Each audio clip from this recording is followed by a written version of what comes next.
Man, what about like? All right, y'all. We give praise, esteem, and honor to Abba and Shamayim in the name of Yahushua HaMashiach. We're going to pick up in John chapter 5, verse 39.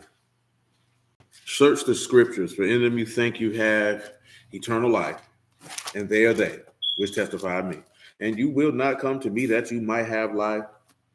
I receive not honor from men. Shalom, Brother Herman. I receive not honor from men, but I know you, that you have not the love of Elohim in you. I come out of his name, and you receive me not. But another shall come in his own name, him you will receive. How can you believe which receive honor one from another, and not the honor that comes from Elohim only? And do not think that I will accuse you. The Abba, there's one that accused you, even Moses, in whom you trust. Had you believed Moses, you would have believed me, for he wrote of me. But if you believe not his writing, how should you believe my words? All esteem and praise to Abba and Shamayim in the name of Yahushua HaMashiach. What's good, so? What's going on, Brother Marcus, man? Proverbs 24 and 3. And after that, Proverbs 14. We're going to make the switch to a new topic, if you would. Through wisdom is a house built, and by understanding is it established. And by knowledge shall the chambers be filled with all precious and pleasant riches. A wise man strong, yea, a man of knowledge increase strength. For by wise counsel shall you make war, the multitude of counselors safety. Now, see, we're going to deal with still some of these elements, but then stuff on the back end. Finish up stuff on the back end of what we've been talking about. But we got something else to deal with. I missed my verse already.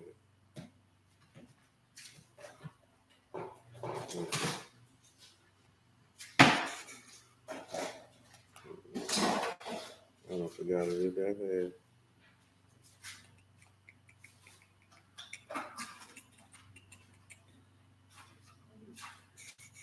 Proverbs 14 and 30. That's what it was. I had 20 in my mind because that page ain't in my book, so that definitely threw me off. Proverbs 14 and 30. Let me make sure it's nothing that's good on the and before that I can just slide on in there. And it is, and I am. So let me see, man, because I might back you up some before we even get to the main point of what we here for. Yeah. I'm gonna go ahead and throw a lot of things in there. Verse 10, Proverbs 14 and 10. Because, like I mentioned, based off of something we were dealing with and discussing, that we're gonna be talking about the aspects of healing and what that means. You know what I'm talking about? See, it's a lot of people walking around here. There's a lot of people walking around here who dealing with a lot of things. You know what I'm talking about? And the reason why they don't progress and grow, particularly in the word, but and adulthood and maturity, period, is because you don't deal with those things. You try to placate those things with experiences and pleasures and things of that nature, and the stuff manifests and repeats itself in your life, and you pass off the folly of your foolishness off to your children. See, we like to call it generational curses, but that's not Shalom, Brother Robert. That's not a generational curse. That's the cycle of stupidity. It's the cycle of pain, and you just pass on because we utterly refuse to stand in the mirror and confront pain, to confront uneasiness, and the things that have made us sad, the things that have caused you to have arrested development. You understand? You don't actually be able to actually grow and to flourish into the person that you are capable of being. See, some people don't want to grow and flourish into the person that they're capable of being. As you've heard me tell you plenty of times before, some people like to wallow in their victimhood. They like to wallow in their pain. Some people like to wallow in it because that's the only way that it can get attention. And some people wallow in it because that's the only thing they've ever known. And they wouldn't know a life to live without it. So the actual aspect of getting out of it is terrifying. You know, you hear a lot of people talk about therapy in these days and times, and we didn't have that conversation about them things before. I'm not against it. If you feel like it's necessary for your development, then by all means do so. You won't hear no negative thing from me. If somebody tells you that that's a negative thing, you need to assess that person's level of competence and intelligence. Because anyone who's telling you that it is a negative for you to go face the things that are tormenting your mind, so those things can no longer have power over you, that person is not too smart. I'm just going to tell you that right now. Because when you're dealing with things that are tormenting your mind and tormenting your soul and causing you pain every time you think on them, those things have power over you. And as long as those things have power over you, the word can never be able to do its work inside of you, because you won't let the power of the word have power, because you let your pain have power. And this is how the devil is able to manipulate you to stay in your flesh and to walk in the ways that are pleasing to you and you alone, while you deceiving yourself thinking you doing God's work, because you doing surface level service and you ain't doing a damn thing, getting yourself ready to go to hell. Shalom, Misha. Shalom, Yedadiah. Shalom, man. You know what I'm saying? If people dealing with real stuff out here, man. See, if you ain't got no compassion, you're not of God. If you don't have no empathy, you can't be a God. Because your God got empathy. You know why? Because he made himself in the likeness of sinful flesh and able to be a aid and a help and a relief. Let's just go ahead and look at Hebrews chapter 2. I ain't got time to mess around. Hebrews chapter 2, verse 14. For as much as the sons are partakers of flesh and blood, he also himself likewise took part of the same, that through death he might have power of death. That he might, through death, that he might destroy him that had power of death, that is the devil, and deliver them who through all fear of death, who were all their lifetime subject to bondage. For truly he took not on Malachim, but he took on the seed of Abraham. Wherefore in all things it behooved him that he be made like unto brethren. Shalom, Brother Ernest. That he might be a merciful and faithful high priest, and things to Elohim to make reconciliation for the sins of the people. See, this is one, and we're going to get to this on another aspect in another proverb. See, this is one of the aspects that people don't understand. Now, I just had this conversation yesterday. You know what I'm talking about? And I had this conversation with another man a few months back when I told y'all about when the brother mentioned I should take a day off. I don't take days off. I don't need to take a day off. I don't need to take a day off because the administration of the word is more important than my relaxation and pleasure. But son, when you get into, if you in the word and you think that what you want to do is more important than the execution of the service of the word, you're going to hell. And you're going to hell because your mind is bad. See, y'all going to hear this a lot, you who are permit, for the remainder of this year, about it's not what you're doing, it's your mindset that is the problem. You know what I'm talking about?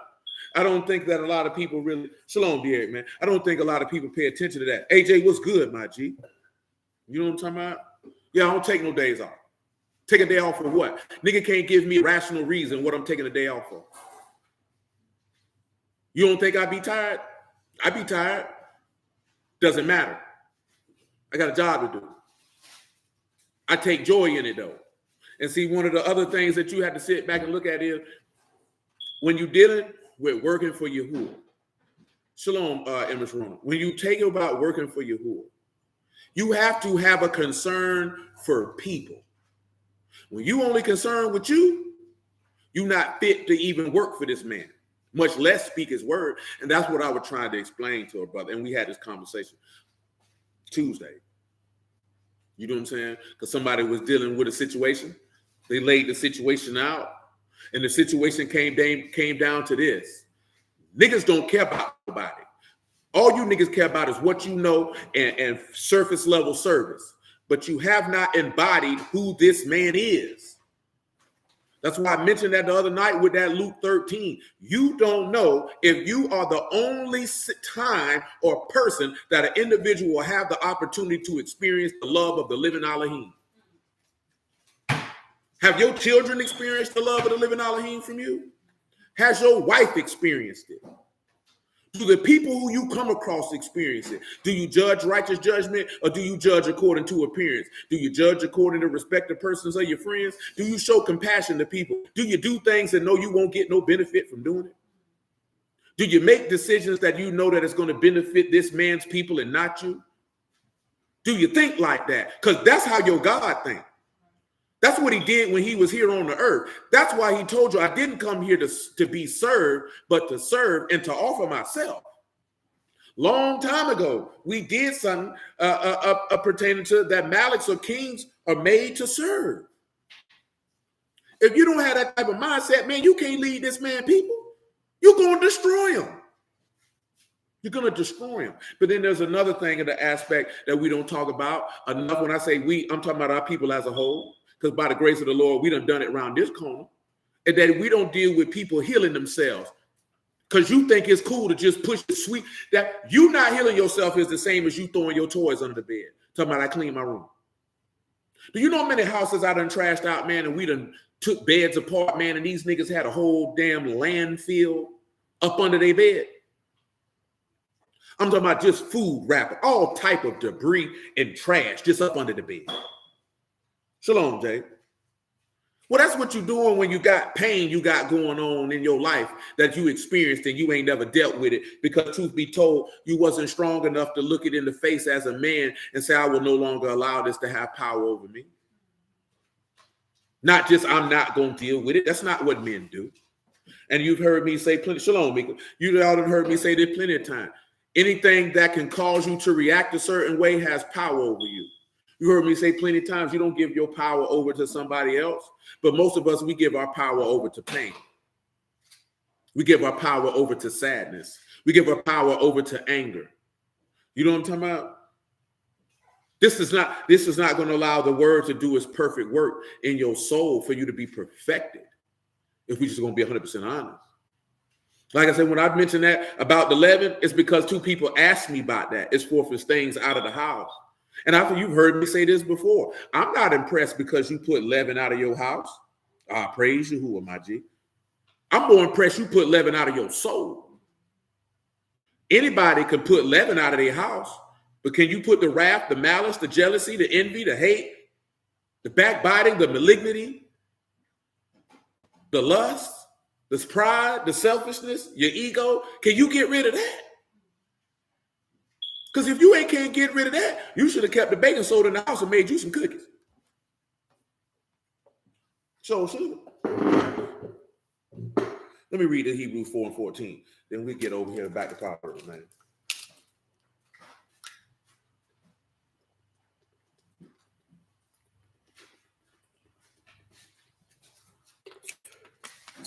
The writer of this epistle of Hebrews in the 2nd chapter said, who can have compassion on those who are ignorant and out of the way? See, a lot of times we don't pay attention to that. And then also, in that same writer of Hebrews told you that you better take heed to the things that you heard, lest you let them slip. You know what I'm talking about? Man, you got to lay the thing up in you, man. But you got to lay it by exercising it. Like I say, man, most of y'all have been in the game a long time. A long time. You ain't got no excuse not to be perfect. You don't have no excuse. I remember when I told you, man, somebody had mentioned to me, man, there's people who've been in the word 10, 14 years and they still in the same place. Now, y'all been in the word 10 years. You still in the same place? See, when I told y'all that, y'all had been in the word about a year or two. Now, you've been in the word for 10 years. Are you still in the same place? And if you are, you ought to be terrified. You know why you ought to be terrified? Because that means that man might be getting ready to flip your whole conscience over like a flapjack. Because you've been out here playing games. It's somebody praying for the chance to hear a word of salvation that you've been hearing for a decade. And they not going to do what you're going to do with it. See, I didn't get in the word to be nobody's preacher. That just happened to be what it was. Well, I got in the word to save my soul. Well, I don't know what you got in it for. You know what I'm talking about? I don't know what you got in it for. I don't know what type of time. None of y'all on. I can't speak to that, but I can speak for me. Well, I wanted to live forever and not just talking. Because, boy, I was on it before you niggas even knew my name, before you even knew I existed on the earth. And ain't nothing changed. I'm still hungry today as I was hungry 15 years ago. Ain't nothing changed, man. I don't have room to be comfortable. Nigga, I could die tomorrow. Hell, I could die tonight. Ain't got no room to be comfortable, man. Man, when you don't see a lot of people leave here, man, that's why I tell y'all about that every time somebody I know pass away, for you to consider. You around here skinning and grinning like you know you're going to be here tomorrow. Shalom, Brother Omar, man. Hebrews 4 and 14, man.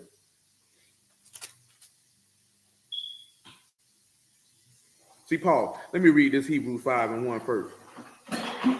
He say, for every high priest taken from among men is ordained for men in things to Elohim, that he may offer both gifts and sacrifices for sins, who can have compassion on the ignorant and on them that are out of the way. For he that himself also is compassed with infirmity. And by reason hereof, he orders for the people, so also for himself to offer for sins. That man say, man, how you going to be able, you got to experience weakness to be able to have compassion on somebody who's sinning and who don't know nothing. Do you have compassion? Do you even know what that means? Let's look at what compassion means in Hebrew real fast, man. I mean in Greek, my apologies. Get the lights up on YouTube, by the way. When you look at this Greek word for compassion, it is metro apathio. That is to preserve moderation in passions, anger, or grief, or one who is not unduly disturbed by the errors, faults, sins of others, but bears them gently. How many of y'all have that type of ability? That you are not disturbed because somebody has an error or fault or sin, but that you can actually be the manifestation of what's in Exodus 34 and 7, Yahuwah Elohim, merciful, gracious, abundant in goodness and truth, and long suffering, that you could be gentle with somebody, or just because somebody commits an error and a sin, now you upset and angry, but you make errors and sins all the time. The hypocrisy. And your Elohim came down who bore your weaknesses, who had no errors, sins, and faults, and he dealt with you gently. Can you do the same? See, that's the manifestation of that's embodying who he is. That's not just talk. See, we say certain things, man, and you have to ask yourself, shalom, Brother Eric, man. You got to ask yourself these questions, man. We could tell people to trust in Yahuwah. Can you tell them what that look like? Can you tell them what that look like? I'm saying that on, do we just say things, but can you tell them what that look like? What does trust in Yahuwah look like? What does lean on Yahuwah look like? What does seek Yahuwah look like? What does that look like? What is renewing in the mind? What does that look like? What y'all think y'all been hearing for the last 12 years? Just random information just for the hell of it? Hebrews 4 and 14. Seeing then that we have a great high priest that is passed in the Shamahim, Yahushua the son of Elohim, let us hold fast profession. For we have not a high priest which cannot be touched with the feelings of our infirmities, but it was in all points tempted like as without sin. Let us therefore come boldly unto the throne of grace that we might obtain mercy and find grace to help in the time of need. One of the first things of what leaning on Yahuwah look like is what he just said right here. Knowing that you have that the Son of God and your high priest was touched with the weaknesses as you was, yet without sin. Now, for you could come boldly to the mercy seat to look for mercy. You can come boldly. Hey, man, shoot, you ain't got to know 100, my G. The thing is, as long as you desire that, Mr. Hutch, then you just got to seek it with your whole mind, heart, and soul, man. You know what I'm saying? I'm going to tell you something, man. It ain't about how much precepts you know. It's about actually having Yada with Yahuwah. That's knowing him by experience. Knowing a multitude of precepts don't mean you know God. Can you embody who he is? Can you embody that? When people come across you, can they get that from you? Because your children, they should know the love of God when they see you. They should know that. Because you're supposed to be the representative of him in the house. See, we are like to run to them verses where, see, the woman's supposed to submit unto her husband as the Lord, but do you embody him? That doesn't mean that gives her a pass to disobey you or disrespect you. But you can't throw out that type of information and then you don't embody that, because then you're a hypocrite. Because you're not even that of which you speak. You're just demanding it because it serves you. See, that's not just. That's not godly. That's not any of that. But nevertheless, Come on back over here to Proverbs 14. Let's get this show on the road. I got a few in Proverbs 14 that once I scaled up on what I wanted to use. And I think I wanted to use verse 10. I see you, Brother Omar. Indeed, on that Lamentations 3 and 22, Brother Omar. Indeed. First things first. Proverbs 14 and 10. My apologies. Proverbs 14 and 10. The heart know his own bitterness, and a stranger do not intermeddle with joy. So let's pause. Because he said, your left knows his own bitterness. What is bitterness? It is morale. It is bitterness, trouble. See, your mind knows its own pain. You understand? So when you come over here to this Proverbs 23 and 3, I believe, and I mentioned this y'all the other day, we just didn't read it. No, that ain't it. That ain't it. That ain't it. Oh, that ain't it.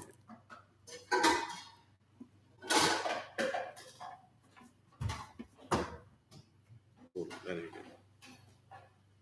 I got the wrong proverb. I got the wrong one.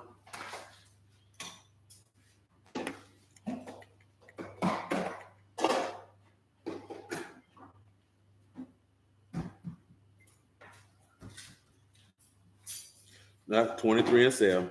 It came to my mind when I said I had the wrong one. And I said verse 1. Come over here, Proverbs 23 and 7. Matter of fact, make it verse 6. He said, eat not you the bread of an evil eye, neither desire you his dainty meats. For as he think in his heart, so he. Eat and drink, he say to you, but his heart not with you. Listen, how you think in your mind, that's how you going to be. That man just told you, as he think in his heart, so is he. You have to sit back and think about that, and you have to pause. How do you think in your mind? We just read Proverbs 14 saying, man's heart know his own bitterness. You know your own trouble. You know your own pain. Now, we read the other day in 1 Peter chapter 5, you need to cast your care on Elohim because he cares for you. But then we have to deal with that pain part. And it came to my mind to go in this direction when we was reading Isaiah 6 and 9, and we're finna read it right now. I'm going to tell you when it came to my mind, of course, combined with something else. Why I say, you know what? We need to go in this direction. So praise be to you. That's why we're going in this direction. Because, see, everybody ain't the same. And sometimes, and I told y'all that the other day, sometimes you have to remember that. See, you know, I done told y'all this before. I smoked a lot of reefer. But I never smoked reefer to take away pain. Because I knew that was not going to do that. I knew whatever I was dealing with, whatever I was going through, it was still going to be there once the high went away. So I was never an individual that sought outside things to alleviate discomfort. I knew the only thing that I could do based off of what I was instructed is that you have to look at uncomfortable situations in the face and face them like a man and endure them.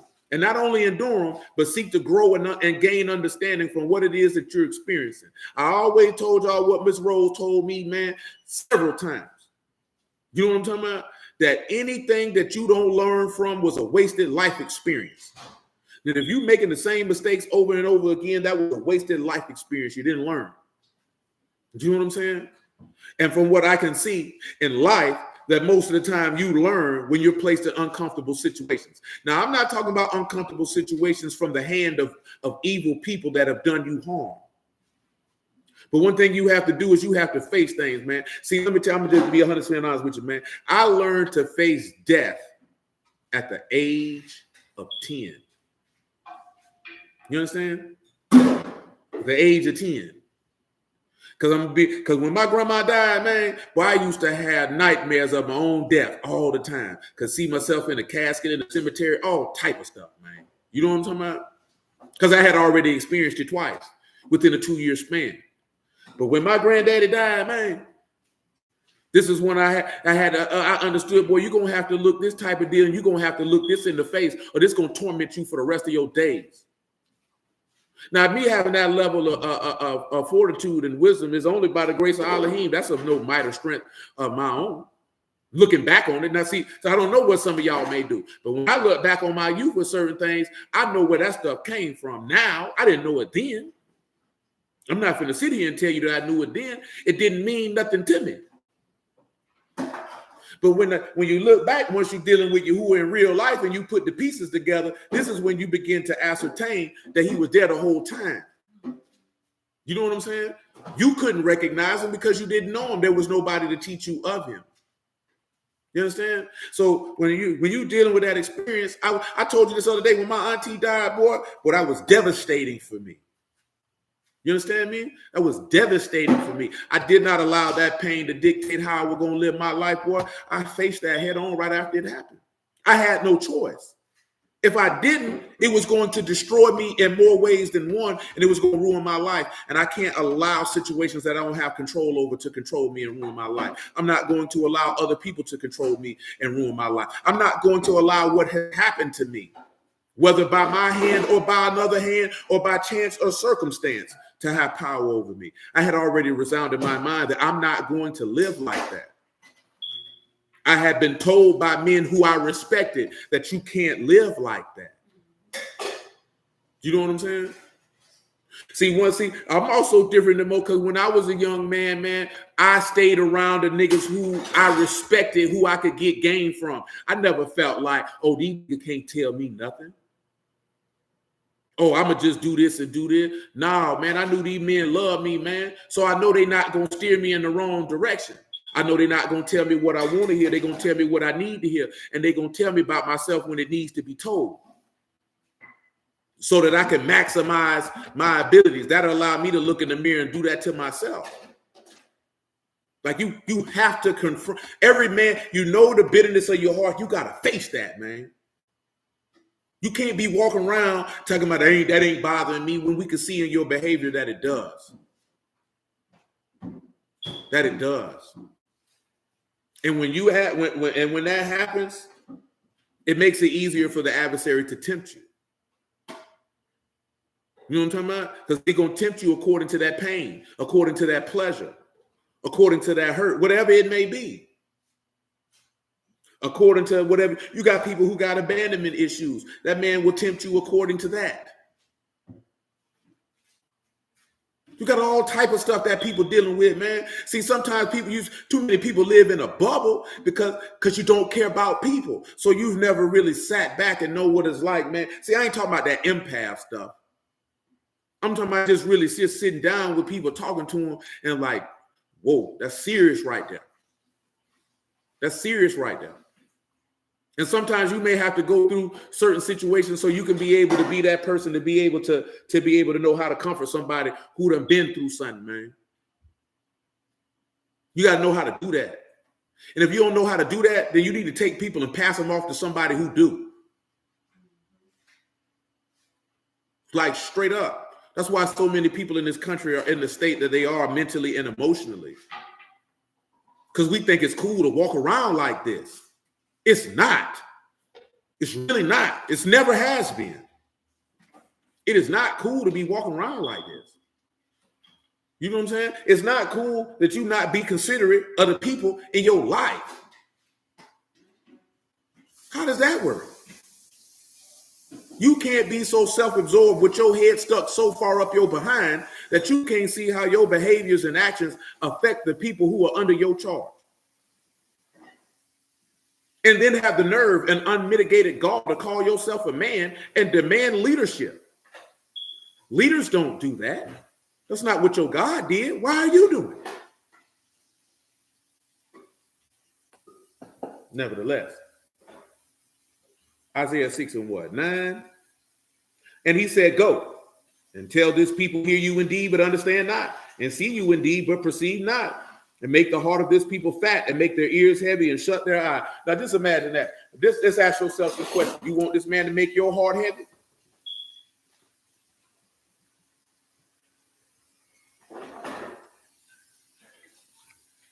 Excuse me, make your ear heavy and your heart fat and shut your ears? And shut your eyes, man. Because that means he done with you. He don't want you to catch it. See, I told you before, man, Yahuwah not going to give you a certificate for perfect attendance. This got to be what you want from the depths of your soul, man. You don't think your behavior show if this is what you want or not? You don't think your attitude show if this is what you want or not? You got to think about that. How hungry are you for Yahuwah? We read that the other day, man. He said you better remember your first love and do the first works. Like Ashel said this question, man. Your whole life comes from this man, and this how you treat him? I bet if your wife had treated you like this, you'll be running your mouth talking about how horrible of a woman she is. What you think they doing in heaven? You think you getting praised and lauded? You think they talking about this is a great servant, a great son, a great husband, a great wife? Well, you got to think about that, man.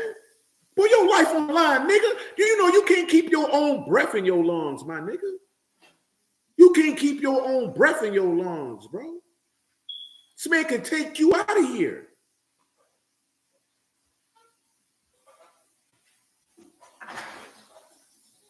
What's up, man? Verse 10. Make the heart of this people fat and make their ears heavy and shut their eyes, lest they see with their eyes and hear with their ears and understand with their heart and convert and be healed. Now, we talked about that the other day now. And I'm going to reiterate it again. Convert and be healed. Shub marpeh. Shub marpeh.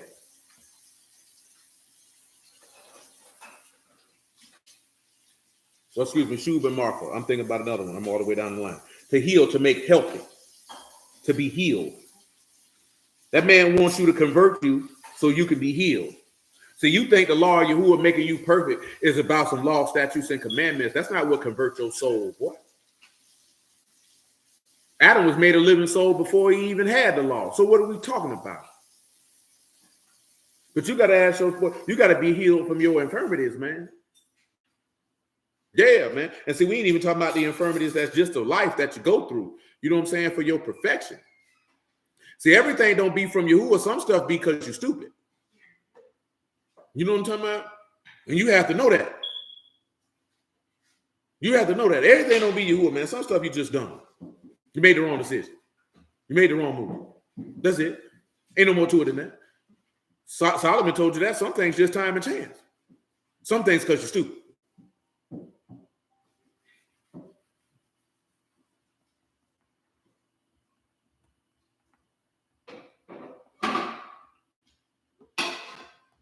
You know, you got to think about that.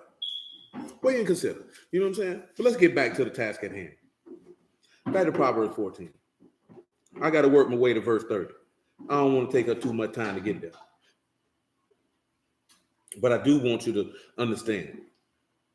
Your mind knows the trouble that it's dealing with. So knowing the trouble that it's dealing with, you have to come into. See, Paul, we started off in Proverbs 24. We ain't focused on this verse too much last week. In verse 6, it says, for by wise counsel you shall make war. What does this mean? By wise counsel you should make war. Well, let's look and see. Wise counsel in this particular instance is takabula, tau, kat, bat, lamad, u, and tau yet again. It means direction, guidance, good advice, counsel.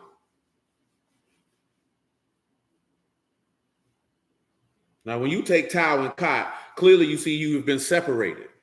And what have you been separated by to? The teachings of the house, or the house of the shepherd, or the teachings in the house of the shepherd, to be secured to a covenant. Now, you have to sit back and look at when you say he said a wise counsel. Everybody that you ask advice from ain't wise. Just because you cool with somebody don't mean they wise. Just because they your friend don't mean they wise. Some of your friends are stupid.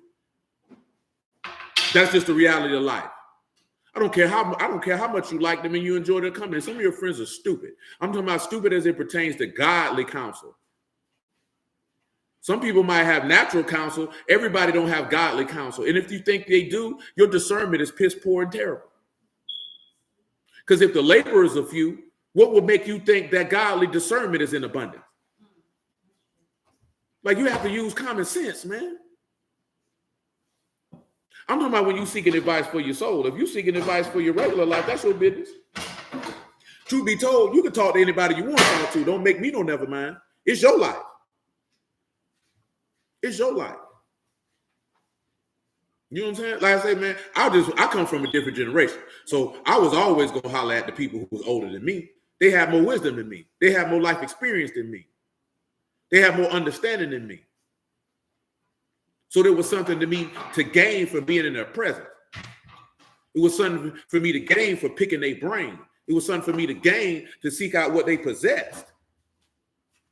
That way, I didn't have to go through the things that they went through or the things that they knew who people went through. That way, I could be able to ascertain things at a swifter level because they gave me the game and information to do so. You understand? I can tell you that I learned that life wasn't about me when my sister was born. That's when I understood when Kiana was born, when she was born, that's when I knew, like, hey, boy, life don't revolve around you. And that wasn't to say that I was supposed to did that because that wasn't my child. You know what I'm talking about? And truth be told, that wasn't my responsibility either. But I did understand what it's like to understand life don't revolve around you no more, man. And you know what helped me understand that the fullest? Because I seen that this child looked up to me and wanted to be like me. I seen that. So I recognize that. I recognize how much power that holds. Do you really understand how much power that holds when you understand that somebody want to be like you? That you have the power and ability to shape the way that they think and the way that they behave? Do you consider that? Man, my sister cut her hair with some scissors because I got a haircut. Because she wanted to look like me. I told you this before. I regulated myself from not being a whore. It didn't matter if my sister didn't see me messing with this woman or that woman, because that is not the mindset that I wanted her to have, because I know she wanted to be like me.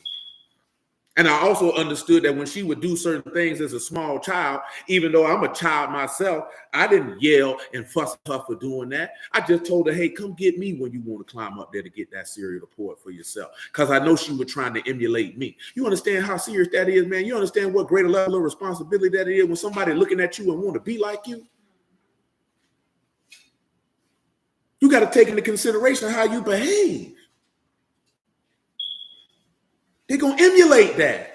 What you think the Lord did? What you think the Lord did to those who followed him? Say we got to watch our... Definitely. Definitely. You know what I'm saying? You got to pay attention to that, man. If you selfish, man, guess what your son going to be? If you proud, guess what your child going to be? If you inconsiderate, guess what they going to be? If you disrespectful, guess what they going to be? If you lazy, guess what they going to be? They looking at you, they want to be like you. And you really ain't doing your job if your child looking at somebody outside your house and want to be like them. You should be ashamed. You live with them. Why he don't want to be like you? And if you glad your son want to be like you and you don't embody that which you profess, you ought to be ashamed of yourself.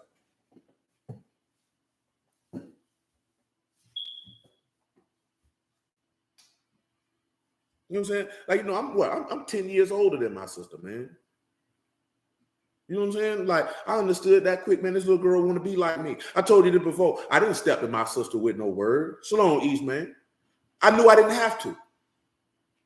I knew all I had to do was live it. I already knew that. I know this little girl been wanting to be like me since she recognized who I was. I didn't have to hit her with no scripts. I ain't have to run up behind her and tell her this and tell her that. All I had to do embody what it was that I was saying I represented. And she seen it and she came on her own.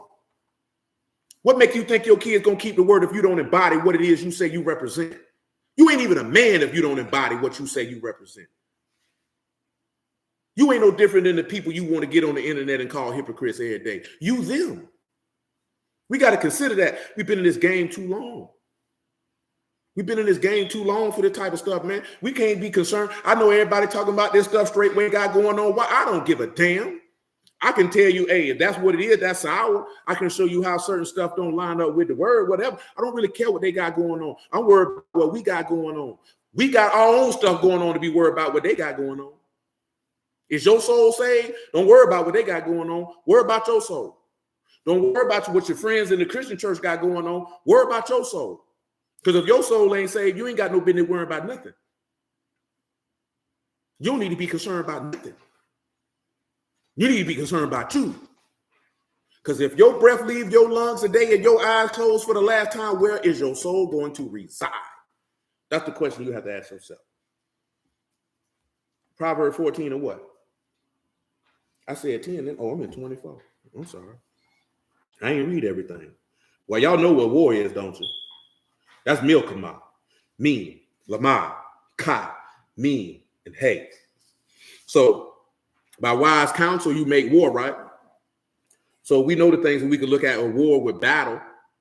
How you gonna make a battle against your flesh? You gonna battle against the world, and you ain't got wise counsel to do so? How you gonna know how to fight against pain and you ain't been given wise counsel to do so? And like I said, right, I'm not knocking nobody, man. When you at a certain stage of life, you can shalom, Nissa. I ain't even see that done. I'm not bad. When we at a certain stage of life, you can only give what you got to give. But you have to remember, man, you have to be able, when you give advice to people, you have to be able to show them what that looks like, what you tell them, so they can make war. Because it's a battle out here. You understand? Told you a long time ago, it's a fight for souls out here. It's a war for souls out here every day. It's a war for souls out here every day. Every single solitary day. I've told you for years, Satan don't take no days off. He don't take no days off. And you better know the truth of Yahuwah like he know his lie, because he know it good. But how good do you know the Amunah of Yahuwah, though? And see, I'm not talking about knowing the Amunah of Yahuwah for those scriptural debates, baby. I'm talking about knowing that Amunah to protect your soul, my G. Would you recognize a servant of Yahuwah or a servant of the devil? Could you tell between the two? That's a question we got to ask ourselves. You understand what I'm saying? But yeah, those characters again. When you look at me, you're looking at the Ruach of the shepherd. It's going to separate you so that you can behold, shalom, Brother Shaul, the Ruach itself, or the spirit of your father. Because you're not going to be able to do that unless you go to make war. Y'all know we got to read Ephesians 6 and 10 just on the house. Just bear with me. Verse 30 is the verse of note in Proverbs 14, by the way. Y'all know sometimes I might hit some other stuff and we never get to the verse of note. But Proverbs 14 and 30 is the verse of note.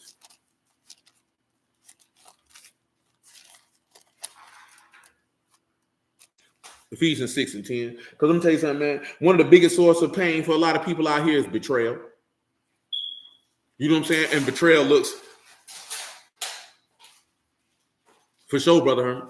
You know, and betrayal looks different in a multitude of ways. You know what I'm saying? That's a cause for a lot of pain for a lot of people. A lot of trust issues for a lot of people. You know what I'm talking about? Some of y'all problem is how you was raised, because your parents ain't want to be parents. You know what I'm saying? Most of y'all don't come from loving environments. Like I told you the other day, people ask, why you hugged and kissed them kids like that? Because that's how I was raised. Everybody in my family did it. You know what I'm saying? I'm going to tell you, man, and I told y'all this before, man, this is the most asinine thing I've ever heard in my life. You can never love a child too much. I ain't talking about loving them by giving them what they want. You can't never show no child too much affection and too much love. That's impossible. That is absolutely impossible. There's no way that you could do that. There's absolutely no way that you could do that. There's no way that you could do that. People talking about, you spoiling that baby. How you spoiling a child with love? Nigga, that doesn't even make sense. That doesn't even make sense. I need somebody to explain to me, how do you spoil a child with love? Do you not understand that that is a sign that your people didn't love you? And that you equate love with something negative? Do you understand that that's trauma all in itself? When I say trauma, I'm talking about pain. Because that's what trauma is. Technically, that's pain. You equate getting love with pain. That is insane. You can, man, look at, man. I used to lay in my mama's lap till I was damn near 6 or 7. My mama ain't never tell me, nigga, don't come lay on me, nigga. They like, come on. My auntie never did me like that.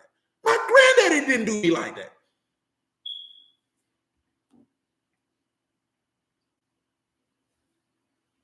I can understand. I can understand that too, me. Listen, let me tell you, man.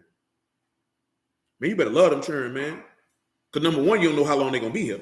That's true. You know what I'm talking about? Number two, there's going to come a time that they may not, man, I ain't gonna tell you that lie.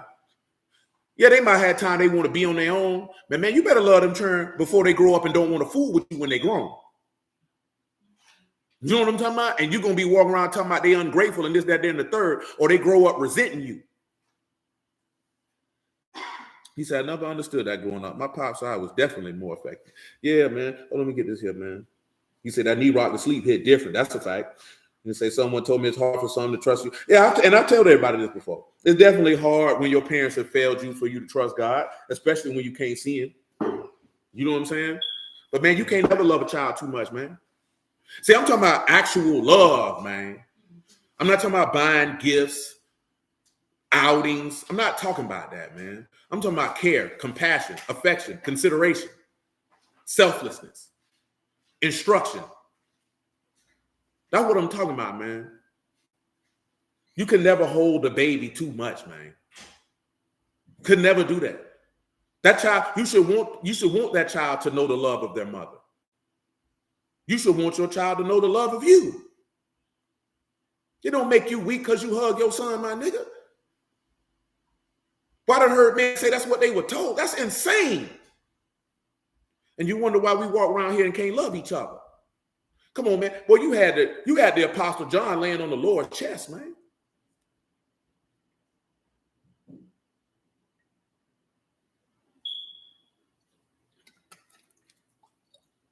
We look at that type of stuff and call it gay. Because you couldn't imagine a man having that much love for his brother. I love this man. I told you, I grew up with my friend. Boy, I love you, boy. And I mean that. I mean that. It's just not talk. And you can't never love nobody too much, man. And I told you this before, and I'm gonna move on, man. Let me tell you something real, man. I told you that plenty of times. It don't take no effort to love nobody.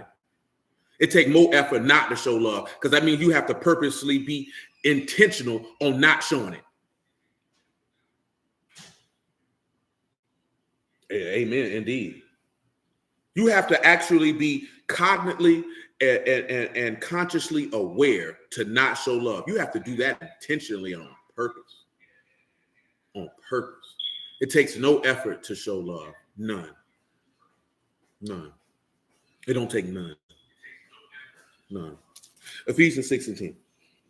Finally, my brethren, be strong in the Lord and in the power of his might.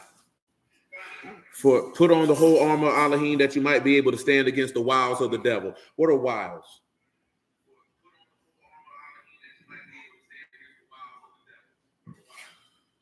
Excuse me. So I notice as a mother of all boys, people frown upon me always hugging them, especially as they get older. I feel like little boys need it more than, yeah, I can feel you on that, but you can't give a damn. People frown on that because I'm keep telling y'all this because people don't come from loving environments. People don't come from that. I know y'all may not necessarily believe that,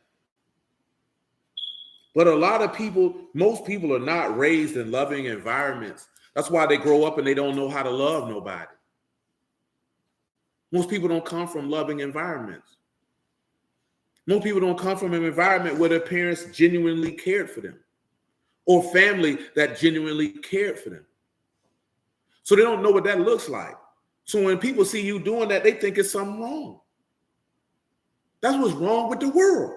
This man told you the love of many will wax cold. Therefore, iniquity will abound. It's not only just the love of God is going to wax cold, but the love for your neighbor, the love for your wife, the love for your kids, because everyone is moving according to selfish motivation. You know what I'm saying?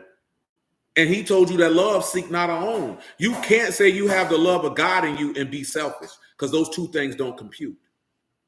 They're diametrically opposed to one another. Indeed. You can't, they don't go together. They say it was hard for me. My mom wasn't there affectionate and tight and weaponized her love and affection. Oh, that's terrible. That's one reason I'm so affectionate with Sean. It's something I was deprived of for so long. Having someone who genuinely cares and loves you is a huge blessing. It's also something hurt to accept. Took a while for it to sink in. Say, I came from a loving and abusive environment. Even as a child, Yahuwah put love in me from an early age. I used to ask why I was only adulthood began to understand what I had gone through, adding bad decisions on top of adulthood trauma made me overly guarded and angry. How do you define a loving environment? That's easy. Now, everybody is not going to go by 1 Corinthians 13 to describe a loving environment. Let me finish this Ephesians 6, and then we can read it in 1 Corinthians 13. But on the natural side, a loving environment is care and consideration. You know what I'm talking about? Comfort and affection. Openness, understanding. You know what I'm talking about? And instruction. When I say instruction, I'm talking about chastisement, but I'm not talking about chastisement with beating. I'm talking about chastisement with instruction. Because as I told you last week, physical corporal punishment without instruction is just cruelty. It's just being cruel. Because the child don't know what they're getting chastised for, and you just taking out your anger, frustration, and overwhelmness out on this child. And that's a shame. That's an absolute shame. You know what I'm talking about? That's right. Hatred stir up strife, but love cover all sins. So let me finish this here, right? He said, this is Ephesians 6 and 11. He said, put on the whole armor of Elohim that you may be able to stand against the wiles of the devil. For we wrestle not against flesh and blood, but against principalities of powers, against the rulers of darkness of this world, against spiritual wickedness in high. Wherefore take unto you the whole armor of Elohim, that you may be able to withstand in the evil day, having done all to stand. Standing therefore, having your loins girt about with truth. That means, you know, your inward parts. You need to have faith in there. You need to have on the breastplate of righteousness. That means you need to have your chest or your leg covered with the faith. Having your feet shod with the preparation of the gospel of shalom. Your feet should be locked in, unmovable with the good news. You understand? And above all, taking the shield of faith, wherewith able to quench all the fiery darts of the wicked, and take the helmet of salvation and the sword of the Ruach, which is the word of Elohim. Now, I mention that because to advise counsel and able to make war, how you going to go out and fight a spiritual war and you don't even have good guidance and direction to do it? You're going to fail. Now, let's go to 1 Corinthians 13 about this loving environment. One of the reasons, I told you this before, man, one of the reasons that you always don't want to jump first quarter, to go off on them kids, bust them kids upside the head and all that other stuff, is because you want them to be able to come to you when they're an adult, when they have problems, and know that you will sit down and talk to them to be able to help them solve their problems, and you just not going to spaz out, scream, holler, and do all that silly stuff. They're not going to come talk to you. If you want them to be calm, you have to be calm. If you want them to learn, you have to teach. Because you think about right now, you need to be thinking about, you need to be playing the long game. You need to be training like Mr. Miyagi in Karate Kid. He thinking he just paint the fence. You getting him ready for a battle that he ain't even considered yet. Because you should want your son to be able to come to you as a 45-year-old man and still get instruction. Because even as a grown man, he know my daddy know what to do. I'm gonna go holler at my daddy. See, you get grown and you feel like, I ain't got to go to nobody. I'm a grown man. Man, if you think like that, you's a fool. Especially when you got the sons of Rechab who was following the instructions of their dad, and they were good and grown. They were good and grown. It don't make you less of a man because you go seek out some information. Make you more of a man. Only damn fools try to figure out stuff out on their own and not get counsel. That's retarded, bro. That's dumb. That's the stupidity in the United States of America that get passed down. That's why I told you I don't believe in nigger raising. I don't believe in it. I don't promote it. I will not purport it. It is devastatingly destructive. Before we even start about godliness, it's destructive on all levels. It doesn't produce healthy, functionally, emotionally, mentally, and spiritually stable people. It doesn't do it. It doesn't do it. And I'm not saying this because of any greatness of my own. I'm saying this because I'm black. So that means everyone I'm around is black also. So therefore, that's that style of child rearing. I have seen that and how it affected everyone I was around. And I was able to ascertain from my anecdotal experience from the people that I've been around that this type of child rearing is grossly ineffective. This is how I've been able to come to this conclusion. It is ineffective. It doesn't work. It causes people who have too much time that they have to spend to unravel negativity in their mind that they can't actually excel, because most people don't have the mind to take the pain and bottle it up and use it as an engine to push them forward to success. But then when they get to success, they so broken on the inside that the success don't mean nothing to them.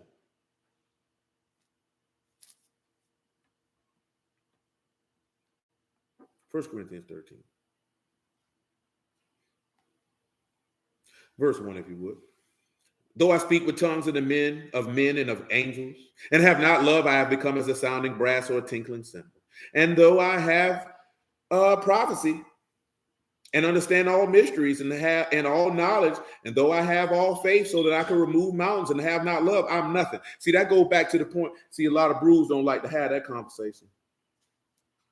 Definitely say causes a lot of emotional and mental damage and messes up how we think and rationalize things. And you end up repressing and not oppressing. Listen, let me tell you, man. That man said you could know all these mysteries. You could know all these scriptural breakdown. You ain't got love. You mean you are nothing. You are absolutely nothing. Because Elohim is love. You missed the whole point. You missed the point. So listen. Love suffers long and kind. We've been over this chapter so many times. But guess what? We're finna go over it again. He said it suffers long. What is that? To be of a long spirit, to not lose heart, to persevere patiently, bravely, enduring misfortunes and troubles, to be patient in bearing the offenses and injuries of others, mild, slow in avenging, slow to anger, slow to punish. To be patient, to endure. That's what love does.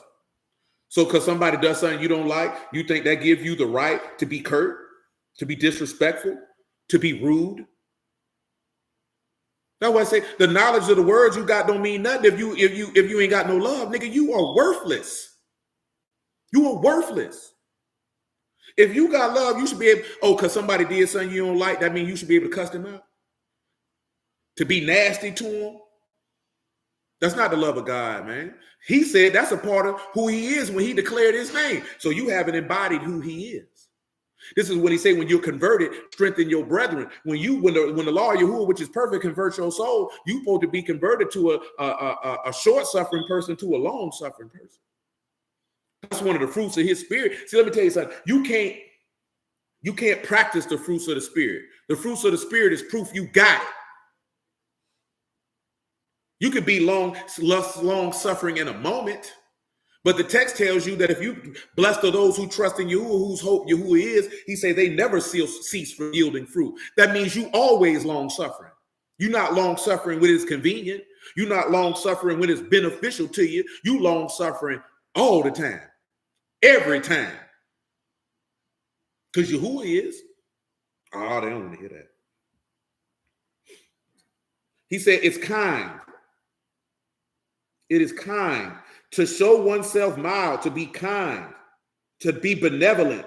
Do y'all know what? Let me show you what benevolent is. Remember what he told you in Jeremiah 31? He said he would draw you with loving kindness.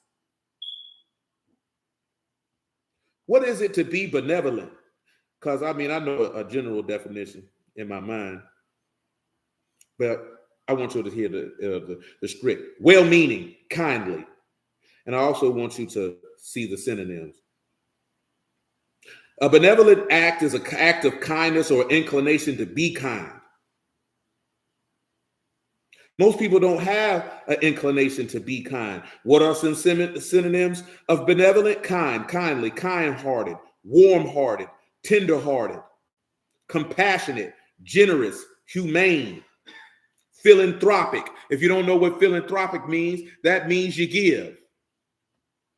So, of course, you know one of the elements of Yahuwah is his kindness.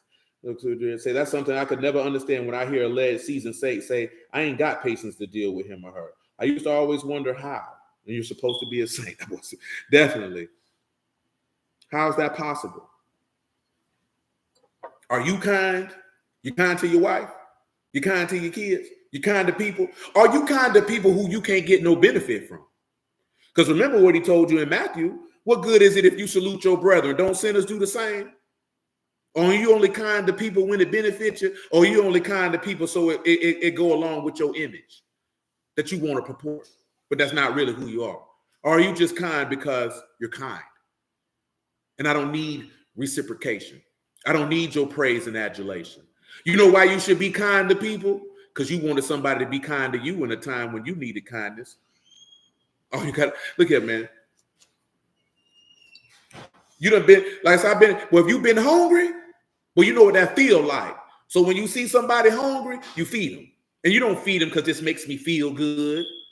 So you do it because I've been in your shoes. I understand your pain. When I was hungry, I wanted somebody to feed me, and somebody fed me. So I see you hungry, so I'm gonna feed you.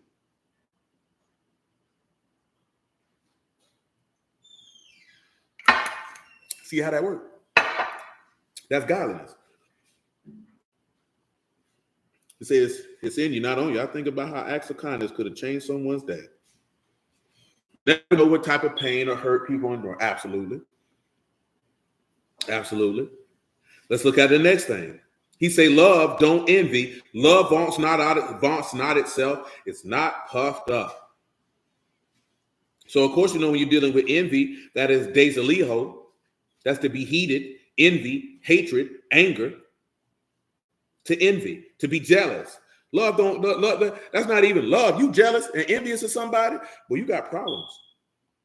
When you look at not puffed up, what is puffed up? That is to be proud, to bear oneself loftily, to be proud, to cause to swell up, to be haughty. And of course, vaunt itself is to boast oneself, employing rhetorical embellishments and extolling oneself excessively. This is that you want everybody to know how great you are. Everybody has to know it. Love doesn't do that. You didn't see Yahusha do that. You didn't see Yahusha do that at all. Now, I'm going to tell y'all something too, just because it was brought to my attention. See, this particular video was only on Jesus for True Freedom. But since it was brought to my attention, and it's been 12 years since we did it, if the Lord allowed, when we get finished with what we're dealing with right now, well, we finna go back through an extensive walk through the wilderness. I'm talking about an extensive walk so that you can see how terrible their mindset was, so that we can make sure that we do not have the same mindset that them people had in that wilderness. Because that man told you all these things was written for your learning. You know what I'm talking about? In 1 Corinthians 10, he told you, a matter of fact, I'm going to read it to you. That page ain't even in that book, but it ain't got to be in here because I got a Bible app. You know, I'm not a Bible app type of person. I ain't saying that to mess with Civic. I like to read out the book. You know what I'm talking about? I'll use one if I got one. Everybody different generation. You know what I'm saying? It's easier for you because you ain't got they ain't got forgot my book. You know what I'm talking about? My book on my phone. I can never forget it. So I get it. You know what I'm saying? But clearly y'all see that because the book be in front of me. You know what I'm saying? It just be pages missing. That's just me. I ain't had no smartphone when you know what I'm saying? I ain't had nothing but a book. So that's all. I just prefer to have one in my hand. That's just me. 1 Corinthians 10 and 11. Matter of fact, 10 and 6. Shoot. 10 and 5. 1 Corinthians 10 and 5. But many of them Elohim was not well pleased, for they were overthrown in the wilderness. Now these things were our examples to the intent that we should not lust after evil things as they also lusted. Neither be you idolaters, as some of them, as it is written. The people sat down to eat, drink, and rose up to play. See, that's something you have to sit back and look at. You like to eat, drink, and then go play? Because if you like to eat, drink, and go play, you ain't no different than them niggas in the wilderness. So you going to hell. You know what I'm talking about? See, we done forgot about that. And that's what Moses said. He said, I hear a sound, a scream. Not a scream of being overcome, but a scream of drunkenness and merriment. These niggas down here playing. And you know what happened? 3,000 of them died right then and there on the spot. You know what I'm saying? Everything ain't for playing. This ain't no for play. This is verse 8, 1 Corinthians 10. Neither let us commit fornication as some of them committed and fell in one day 23,000. Neither let us tempt the Mashiach as some of them also tempted the Mashiach and were destroyed of serpents. Neither murmur ye as some of them also murmured and were destroyed of the destroyer. Now all these things happen unto them for ensamples, and they are written for our admonition, upon whom the ends of the world come. Wherefore let him that think he stand take heed lest he fall. That man said, you better pay attention. He said them things was written because that's an example for you that you better not do that. If that happened to them, what do you think gonna happen to you? 1 Corinthians 13, excuse me. 1 Corinthians 13 and 5, verse 5. He said, it does not behave itself unseemly. Unseemly conduct is to act unbecomingly. What is it to be unbecoming? You know, we talked about this stuff before, but hey, man, our soul's on the line. We ain't got time to be half-stepping. What is it to be unbecoming? That is not flattering conduct. That is not behavior that is fit or appropriate. Let me find some synonyms for it. What is unbecoming behavior synonyms for? Unflattering, unattractive, unsightly, unsuitable, inappropriate, unbefitting, ill-suited, unsuited, hideous, indecent, untoward, discreditable. Love don't act like that. Love don't act like that. So you would have to sit back and look at, is your love towards your friends and family and to Yahuwah unbecoming? You gotta look at that. You gotta weigh that out. Remember what the text tell you, examine your own selves whether you be in the faith. It's not my job to examine you, it's your job to examine you. Remember what the Apostle James told you, that the word is a reflector. That you might have forgot what manner of man you was. Have you forgot what manner of man you was? Oh, that babe up. She can't get that door open, it's closed. You know she's tired, she can't focus. I'm coming. He said, love seeks not her own. Well, what's not seeking her own? What is her own? That is herself, himself, itself. It is unselfish. And love thinks no evil and is not easily provoked, which means you're slow to anger. How you got love in you, you always mad. Then I'm be honest with you. If you always mad, you need to determine why you mad. Because ain't nobody just mad for the sake of being mad. There's a reason why you mad. There's a reason why you walk around and you get, like people say, I get triggered. If you use the term trigger, you got issues. You need to go deal with that. Because people who are whole, they don't get triggered. I'm not saying that you being triggered is a negative. That is evidence that there is some type of dis-ease, if you would. I'm not talking about disease like you got a tumor or something. I'm talking about there's some dis-ease in the mind. Because certain actions or words or environments will set you into a negative place. That means there's an issue in the mind. That means that is evidence, that is an alarm. You need to go seek help. That's what that means. When you say, I got to watch my triggers, that means you got problems. That means something has happened to you that has shifted your mind to not be in the place that it should be. That's what that means.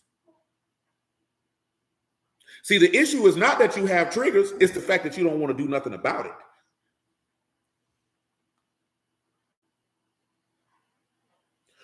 She said someone told her that healed people hear different, and that is a fact. Whole people do hear different. Whole people can somebody can tell them, hey man, you could do, maybe you just think about doing this, that, there, and the third, and they won't get offended. You know what I'm talking about? See, when you're in your pride and somebody tell you something, you're gonna get offended, even if it's right. Because you won't weigh and consider, because your pride won't let you. And usually that pride is a defense mechanism to cover some manner of pain.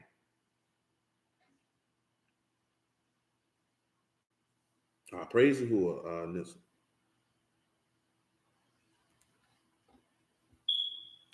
Yeah, that's to cover some manner of pain.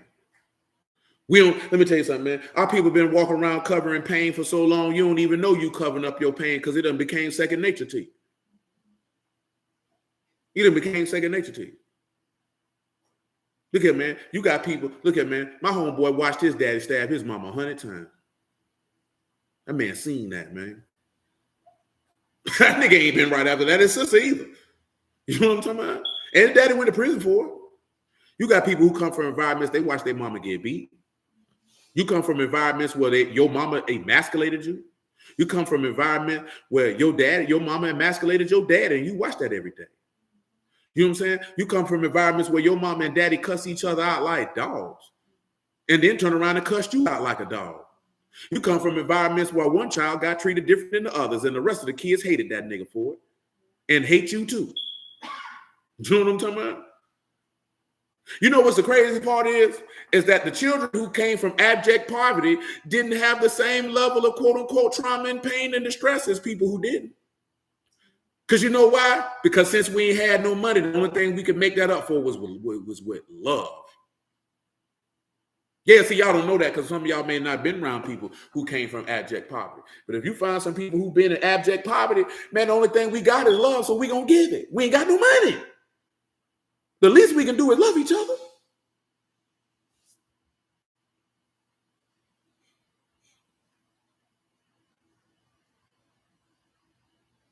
This will say, when you always mad, psychology calls it stuck and neuroticism. Let's tell them what that means, Nissa. I forgot Nissa go to school for that.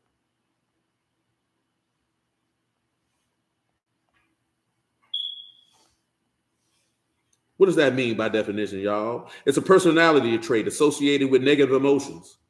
It is one of the big 5 traits. It's a trait disposition to experience negative effects, including anger, anxiety, self-consciousness, irritability, emotional instability, and depression. It is, like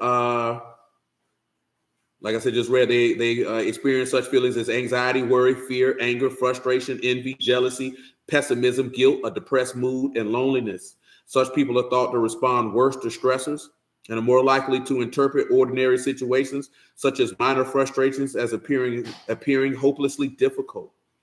Their behavioral responses may include procrastination, substance use, and other maladaptive behaviors, which may aid in relieving negative emotions and generating positive ones.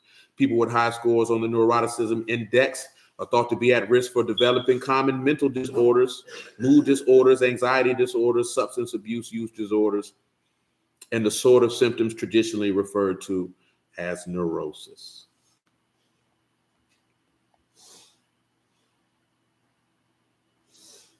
You know what I'm saying?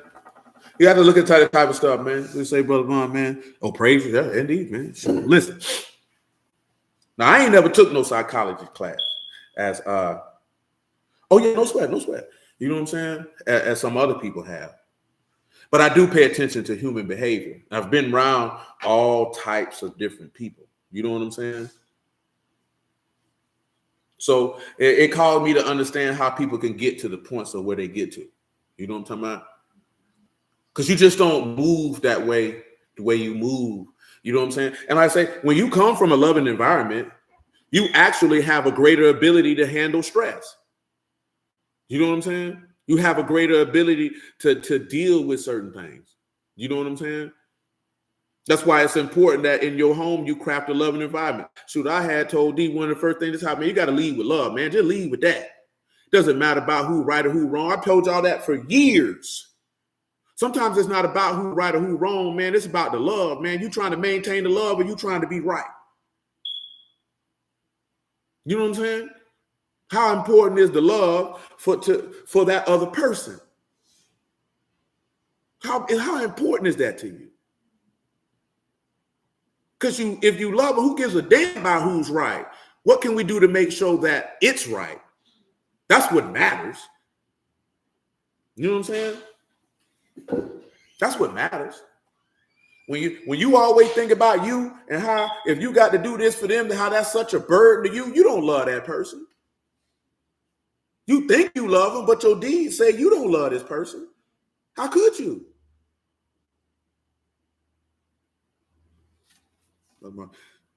Yeah, amen, Brother Mark.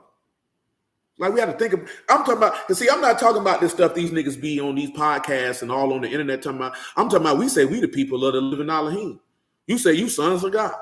You say you a Yahudim. So I don't give a damn about their standard and thought process. You know, you can still be a leader and guide your house and direct it in the fashion you want and still show love, my nigga. Being a leader is just not doing what you want to do and telling people what to do. That's not what make you a leader. Any jackass off the street can do that. We talk about it all the time. 2 Samuel 23:3. He that ruleth amongst men must be just and ruling in the fear of God. You got to be righteous and ruling in the fear of God and leading your household. And if your God told you that he didn't come to be served, but to serve and make his life a ransom, then why are you not doing that? Do you even know what that means? Do your children know what that means?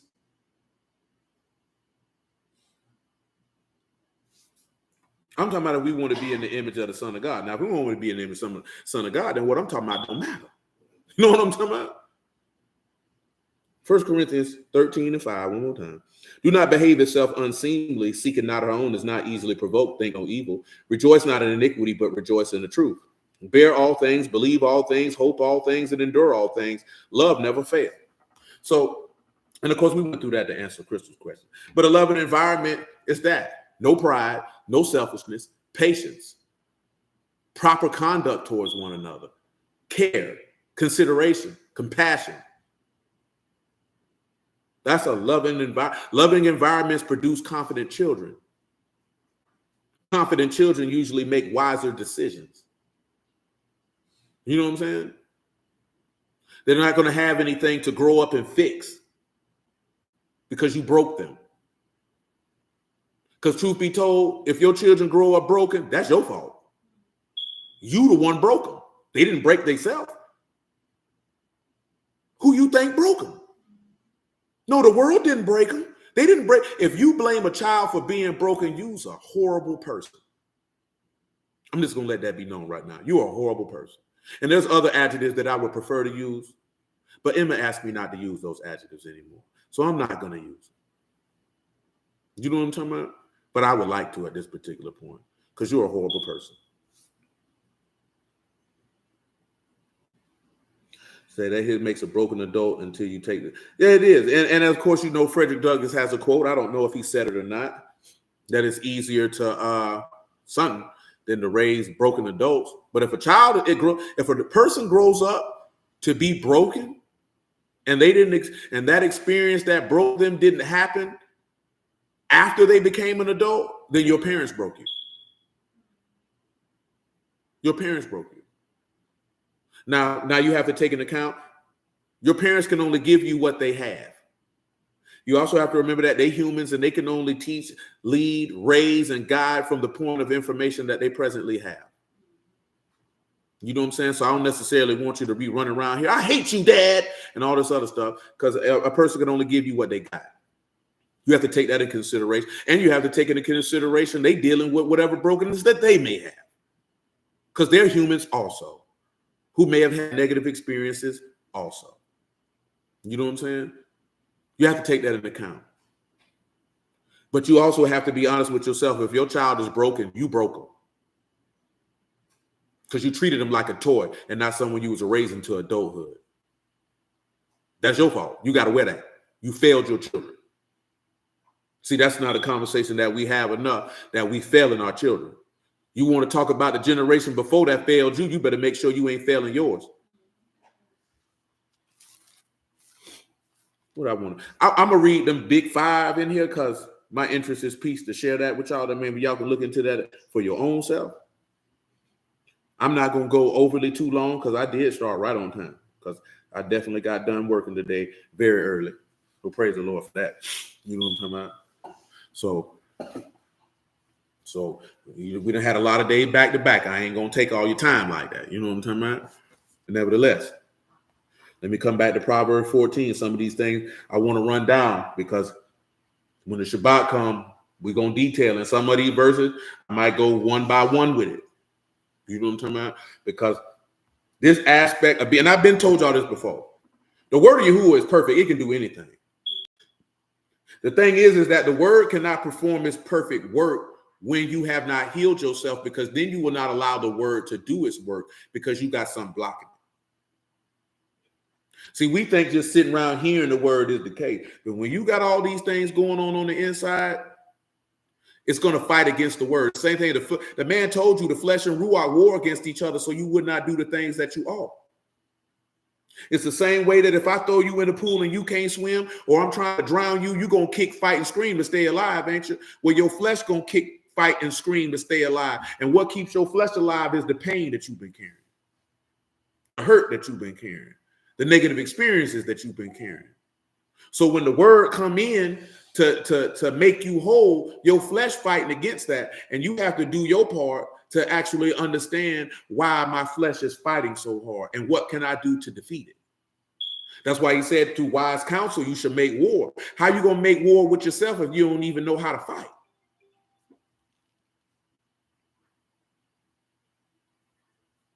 Just like a lot of women just assume all men know how to fight. They don't know that that's a skill. Somebody got to teach you how to do that. Like I told you, just because you have a penis don't mean you're a man. You have to be taught how to be a man.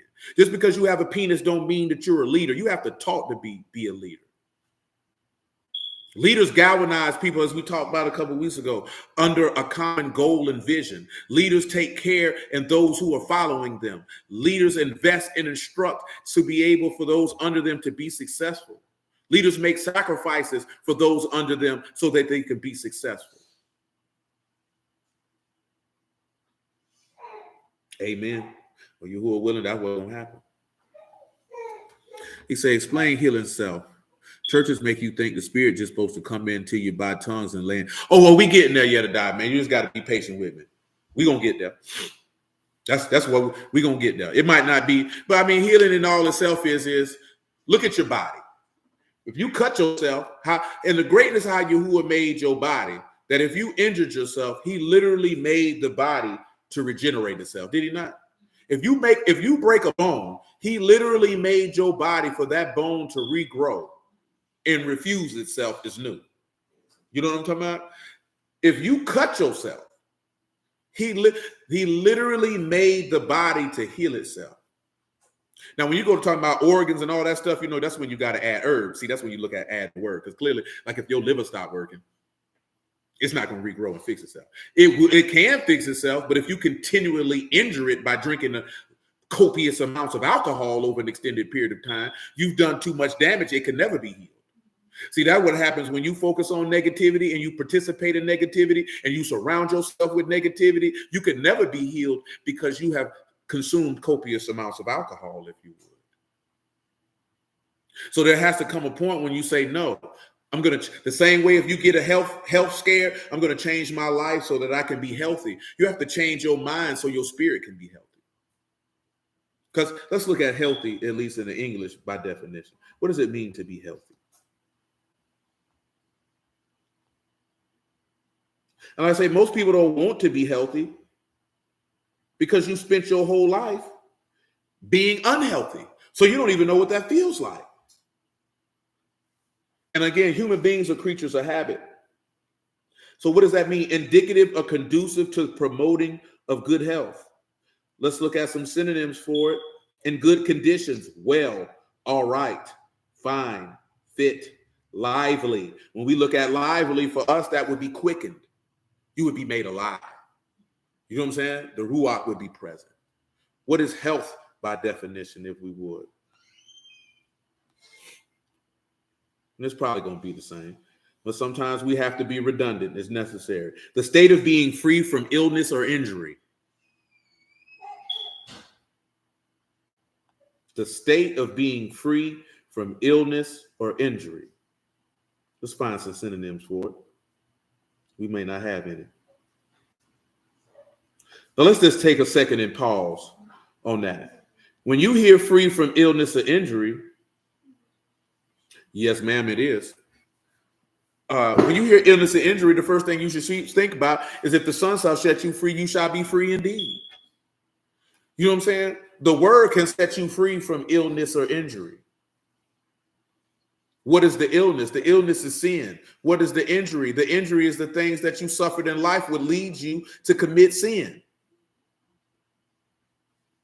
Outside of your own personal lust, but that's another conversation. What I finna read? I don't even know. It's all good. Proverbs 14 and 11. The house of the wicked shall be overthrown, but the tabernacle of the upright shall flourish. There's a way which seems right unto a man, but the end thereof, the ways of death. Even in laughter, the heart is sorrowful, and the end of that mirth is heaviness. See, we're going to come back to that.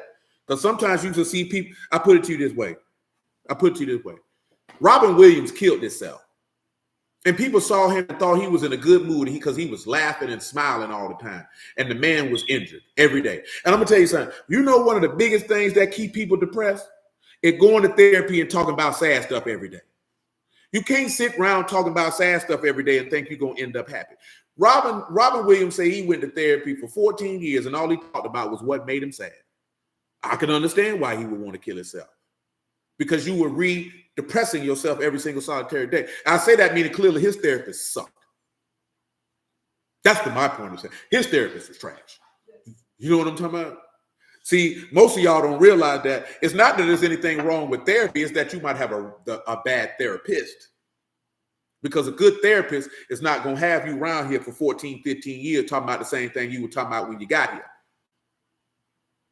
A good therapist will tell you you won't be here long.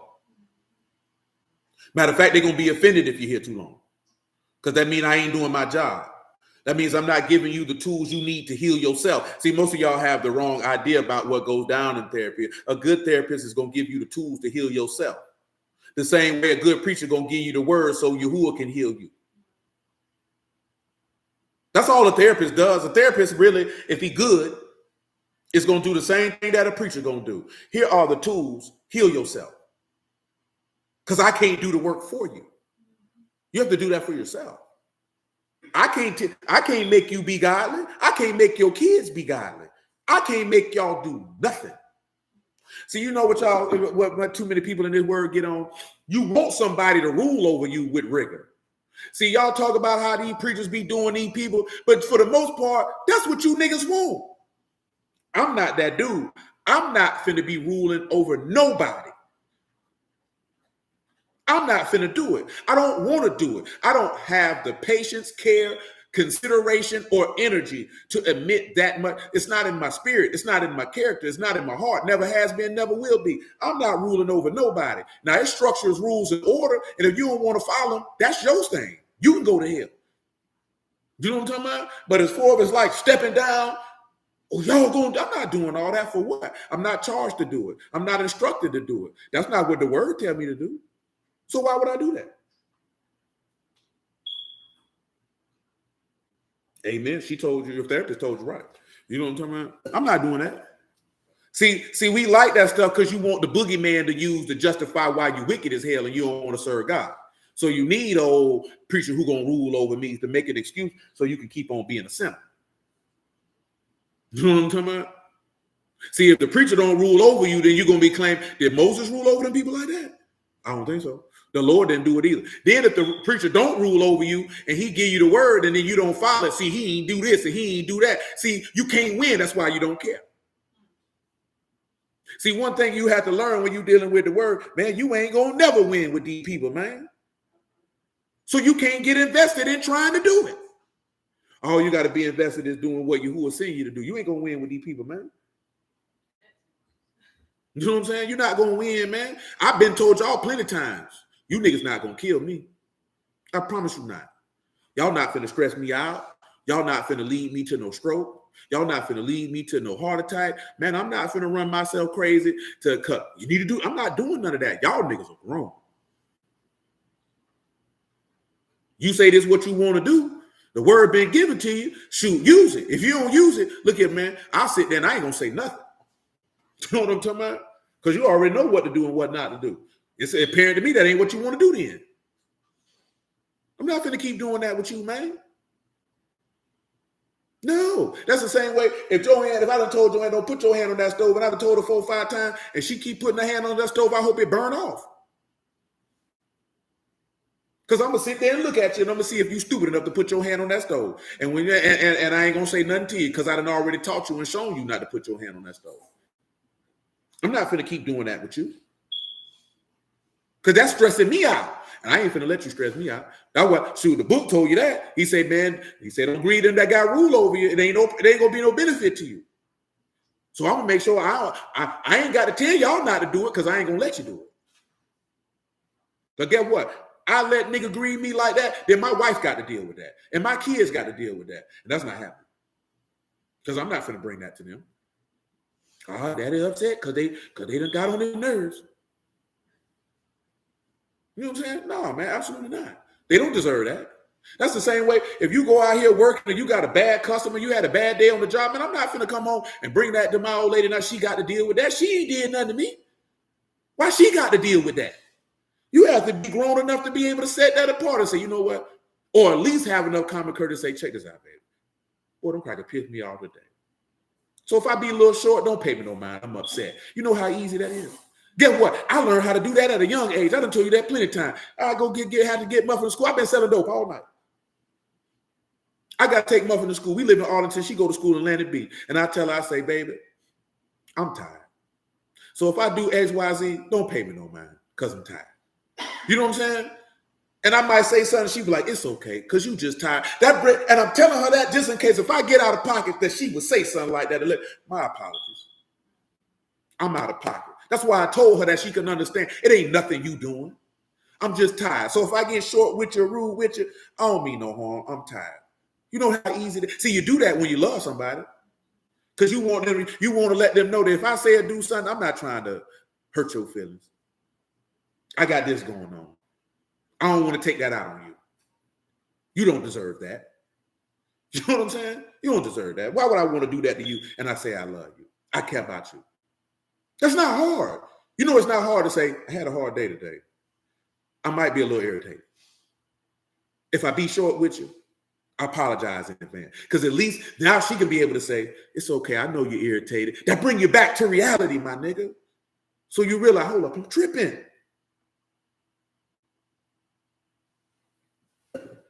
We don't like to do stuff like that because your pride get in the way. It's the same way if your wife come and tell you, "Detroit getting on my nerves, I'm feeling overwhelmed." She trying to let you know. I might get a little short with you. You need to take that in consideration. Instead of thinking she can handle everything. That nigga a human being too, my G. Now see, there's a couple times, so I told this the other day, I done told this here, bro. I be trying to help D out, but Joanne don't let me because she don't fool with me unless she ain't got no other option. I'm talking about when she's tired or hungry like this here. And that's natural.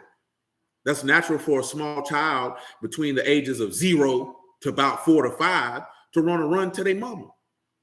Especially if the mother is a stay-at-home mother. They're going to be inclined to run to their mama. But just because they're inclined to run to their mama don't mean that, nigga, them your seeds, bro. You know what I'm saying? Now, it's different. We ain't got that many in here. Now, some of you niggas got an army. You know what I'm talking about? So, you know, that junk a little different. You got to pay attention to that. You know what I'm saying? It may not be as harsh because we got, but at the same time, it's still 2 small ones. It's 2 under 2, man. That's not no light work. There ain't no light work. You know what I'm saying? Muffin is self-functional. She can move with some level of autonomy when it comes to certain things. That ain't no light work, man. Shoot, because I damn sure ain't getting no sleep that night trying to help her out with Joanne because Joanne wasn't getting comfortable. She wasn't fooling me, though. Because Joanne she want to grab your arm, dig in your underarm and things of that nature to go to sleep. I'm just telling you, that's just what it is. But see, I know that, so I'm not going to get up in the middle of the night, nigga, go to sleep. I already know why you crying. You're not comfortable. You like closeness.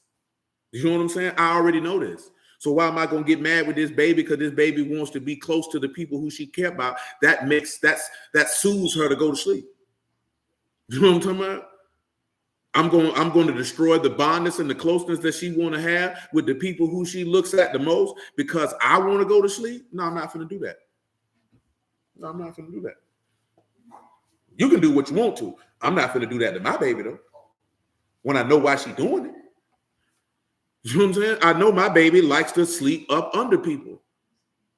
That's what she like to do. That makes her comfortable. So if that's going to make me a tad bit comfortable so she can be comfortable, so she can feel warm and close and loved, then guess what? I'll be uncomfortable. It's not like she's going to do it forever. Because there's going to come a time she ain't going to want to sleep with you. And she ain't going to want to be up under you. Then you're going to be like, dang, I remember when you was a baby, but you ain't appreciate it when she was. So yeah, you know what I'm saying? Take that into consideration. Let me read all these verses of verse 30, man. And then I'll read them 5 things. Verse 14, Proverbs 14. The backslider in heart shall be filled with his own ways, a good man from himself. The simple believe every word, but the prudent look well to his going. A wise fear and depart from evil, but a fool rage and is confident. Soon angry deal foolishly, and a man of wicked, who not bringing my doorbell? And wicked devices is hated. The simple inherit folly, but the prudent are crowned with knowledge. The evil bow before the good, and the wicked at the gates of the righteous. The poor is hated even of his own neighbor, but the rich many friends. He that despises his neighbor sin, but he that hath mercy on the poor, blessed is he. Do they not err that devise evil, but mercy and truth to them that devise good? In all labor there's profit, but the talk of the lips only to penury. The crown of the wise their riches, the foolishness of fools is folly. A true witness delivers souls, but a deceitful speak lies. In the fear of Yahuwah, strong confidence in his sons have a place of refuge. The fear of Yahuwah, a fountain of life, to depart from the snares of death. In the multitude of people, the king's honor, but in the want of people, the destruction of the prince. Slow to wrath, of great understanding. He that of a hasty ruach exalt folly. See, we don't talk about that with that man. That man say, if you slow to wrath, you have great understanding. If you quick to be angry and you quick to violence, you a fool. That's what he just told you. He said you exalt foolishness. But this is the verse. A sound heart, the life of the flesh, but envy, the rottenness of bones. And when you're talking about sound, again, that is marpe. And that is healthy, a sound mind, healing. When you have a healthy leb, that's the life of your flesh. That's what's going to keep you alive. Now, the other thing that we're going to deal with is Proverbs, what that is, 13? 13 and 17 on the preacher side of things.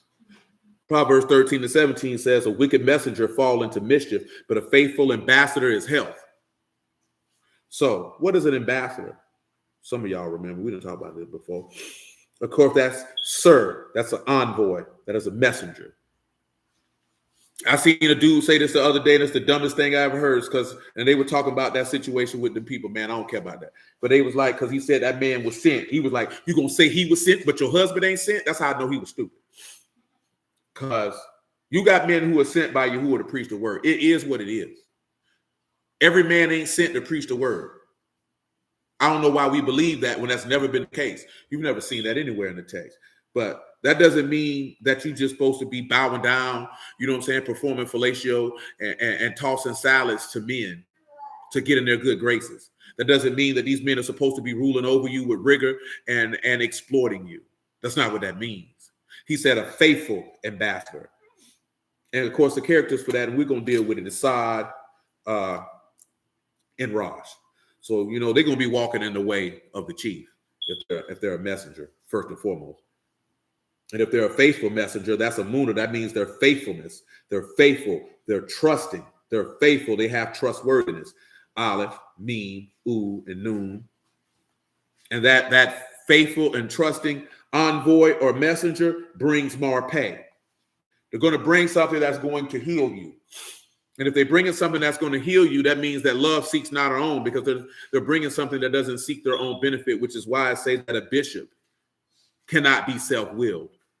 You cannot be a preacher over a congregation of people and be seeking your own pleasure, will, and desire. Can't do it. Yahuwah will not allow someone like that to prosper. It's the only thing that and when I say prosper, I'm talking about prosper spiritually. The only thing they're going to do is destroy the people who they come in contact with, along with themselves.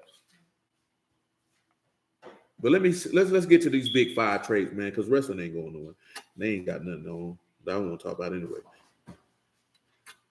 Because I can just look at the clips. So what are the big five personality traits they have on here? This is the 5-factor model in psychology. This says extroversion, agreeableness, openness, conscientiousness, and neuroticism. Now, we just talked about neuroticism. Let's see what we got on here, man, for these here, man. Says openness is referred to an openness to experience, emphasizes imagination, insight, the most of all 5 personality traits. A person who are high in openness tends to have a broad range of interests. They are curious about the world and other people and are eager to learn new things and enjoy new experiences. People who are high in this personality trait tend to be more adventurous and creative. Conversely, people low in this personality trait often, much more traditionally, may struggle with abstract thinking. They're very creative. They're open to try new things, focus on tackling new challenges, happy to think about abstract concepts. The low end, they dislike change. They don't enjoy new things. They resist new ideas, not very imaginative, and dislike abstract or theoretical concepts. Sound like a stubborn nigga to me. Conscientiousness. Among each of the personality traits, conscientiousness is defined by high levels of thoughtfulness, good impulse control, goal-directed behaviors. Highly conscientious people tend to be organized and mindful of details. They plan ahead. They think about how their behavior affects others and are mindful of deadlines. Someone scoring lower in this primary personality trait is less structured and less organized. They may procrastinate to get things done, sometimes missing deadlines completely. That means that's a nigga who's selfish of other people's time. You know what I'm talking about? And just wing it. I've been told you that there, boy, you can't go through life winging it. That means you don't know what the hell you're doing. You know what I'm talking about? You can do that if you ain't got other people with you. When you got other people with you, that's poor leadership. High, spend time preparing, finishes important tasks right away, pays attention to detail, enjoys having a set schedule, dislikes structures and scheduled on the low end, makes messes and don't take care of things, fails to return things or put them back where they belong. They procrastinate important tasks and they fail to complete necessary or assigned tasks. Extraversion, is a personality trait characterized by excitability, sociability, talkativeness, assertiveness, and high amounts of emotional expressiveness. People in extraversion are outgoing and tend to gain energy in social situations. Being around other people helps them feel energized and excited. People who are low in this personality trait are introverted and tend to be more reserved. They have less energy to expend in social settings, and social events can feel draining. Introverts often require a period of solitude and quiet in order to recharge. Now, I ain't never been, that boy said, I feel attacked. I have never been a person that feel like I'm drained by being around all these people. I need to recharge. I ain't never felt like that. If I'm ready to slide, I'm ready to slide. I'm ready to go home now. Like, I don't care to be around a bunch of people, but I can do it. It's not a big deal. You know what I'm talking about? But I understand other people don't care for it, and that's okay. You know what I'm saying? It's okay. Highs, enjoys being the center of attention, likes to start conversations, enjoys meeting new people, has a wide social circle of friends and acquaintances, finds it easier to make new friends, feels energized when around other people, and say things before thinking about them. On the low side, they prefer solitude, feel exhausted. Nobody asked you to do this. Why did you do this? You bald-headed scallywag. Prefers solitude, feels excited when having to socialize a lot, feels exhausted, when having to socialize a lot, feels it difficult to start conversations, dislikes making small talk, carefully thinks things through before speaking, and dislikes being the center of attention. Agreeableness. This personality trait includes attributes such as trust, altruism. If you don't remember what altruism is, that is self-sacrificing. Kindness, affection, and other pro-social behaviors. People who are high in agreeableness tend to be more cooperative, while those low in this personality trait tend to be more competitive and sometimes even manipulative. On the high end, they have a great deal of interest in other people. They care about others. They feel empathy and concern for other people. They enjoy helping and contributing to the happiness of other people and assist others who are in need of help. On the low end, they take little interest in others. They don't care about how other people feel. They have little interest in other people's problems. They insult and belittle others and manipulate others to get what they want. That sounds like a nigga who is evil as hell. And when I say evil, meaning the heart of God is not in them on the low end. Neuroticism is a personality trait. I know we talked about it already, but we'll do it again. Characterized by sadness, moodiness, and emotional instability. Individuals who are high in neuroticism tend to experience mood swings, anxiety, irritability, sadness. Those low in this personality trait tend to be more stable and emotionally resilient. On the high end, they experience a lot of stress stress. They worry about many different things. They get upset easily. They experience dramatic shifts in mood. They feel anxious. They struggle to bounce back after stressful events. On the low end, they're emotionally stable. They deal well with stress. They rarely feel sad or depressed. They don't worry much, and they are relaxed. Now, we might come back and talk about some of those things. You say you scored high on agreeableness somewhere in the middle and scored high on neuroticism. The big five traits in psychology.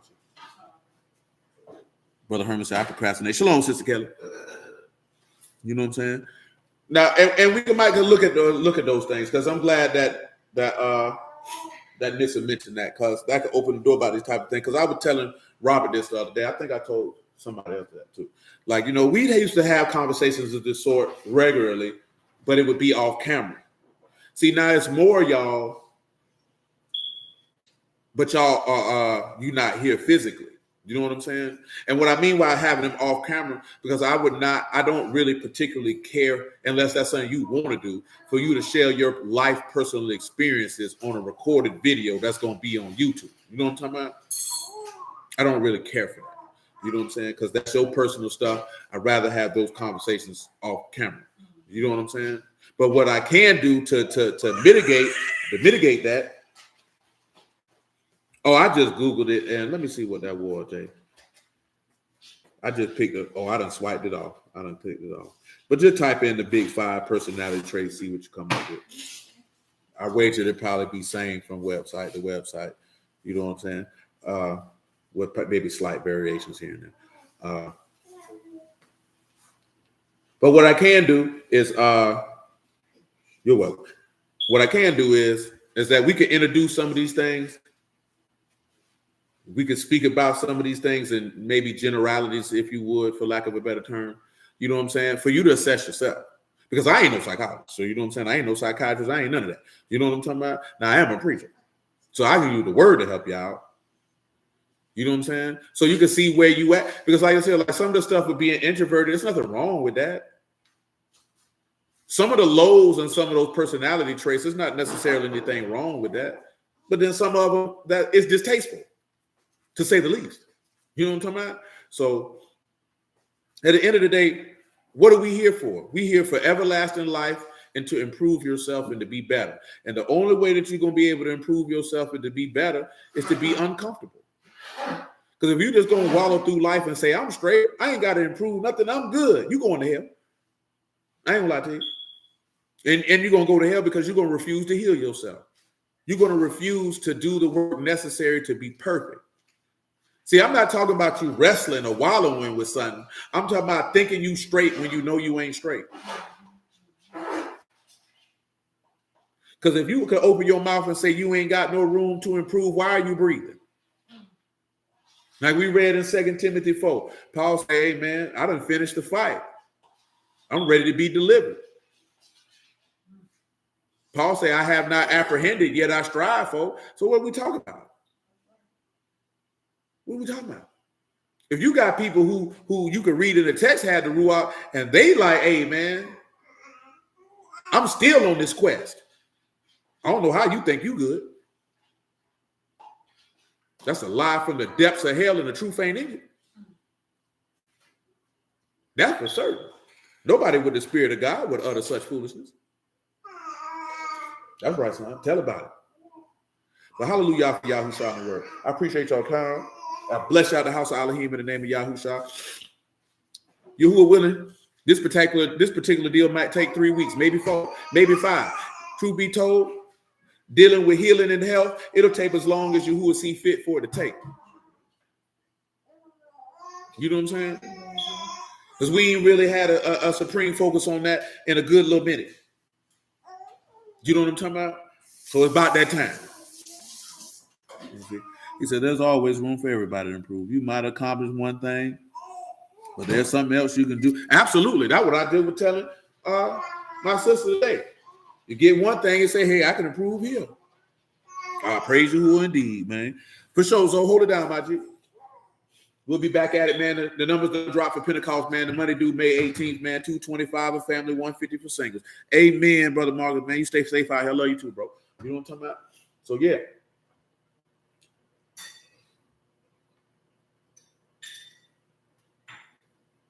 Amen, Mika. Amen. You know what I'm saying? But yeah, God willing, we're going to come back on Shabbat. Like I say, not every verse in between in that Proverbs 14, but we're going to deal with things that deal with that. Kind of go through the word, see what that look like. Go through the word and see what trusting in Yahuwah look like. Go through the word and see what leaning on Yahuwah look like. You know what I'm saying? Go through the word and see what seeking Yahuwah look like. Go through the word and see what waiting on Yahuwah look like. What does that look like so you can tangibly replicate it? Shalom, Eric, man. That what you could do that and make it easy because it's real out here, baby. I remember I told you this before, man. I think Misha knows she was in there. We was in there with mine, man. He talking about everybody got trauma. And I was like, nah, bro, speak for yourself. He was like, listen, I say, nah, bro, my people love me, bro. I done told y'all that plenty of times, man. I'm not finna sit here and tell you that my people ain't love me, man. I'm not finna sit here and tell you that. Because then I'd be lying on them. Just to try to be in the pain and pity party with everybody else. I'm not finna do that. And you know why I mention that? Because whether your people loved you or not, or whether you experience all type of negativity in your life, that don't mean you got to stay there. You could get to the point where you're like, nah, man. All I know is love. All I got is love, baby. I serve the living Elohim, and he is love. And if he dwelling in me and I'm dwelling in him, then I'm going to be the manifestation of who he is. Yeah, that's what it is, man. You know what I'm talking about? No. That was a good while ago, man. Man, mine only pop up there when he want to get kicked out of somebody's room, man. You know what I'm saying? That boy pop up. He know he gonna do something to stir up some level of somebody kicking him out. That's just how he rolls. You say, how can you go through the word effectively? I got you, my G. Remind me about that on Friday, man. Or matter of fact, I'll send you my phone number if you ain't already got it, and you can just holler at me. You know what I'm talking about? Matter of fact, I'm gonna send you that joint on Messenger in a second. But just remind me on Friday, my nigga. I got you. We could. That's the easy thing to do. You know what I'm talking about? And just let me know what you call effectively for you. You know what I'm saying?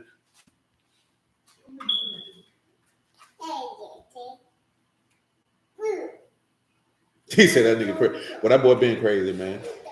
He can't help it. You know what I'm saying?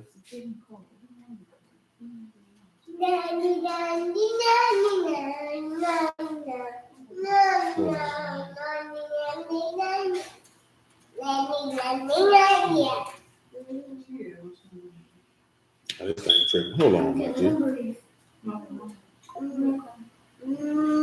That mean muffin shit. You ain't got to do that. That's not your job. That's what you're trying to take.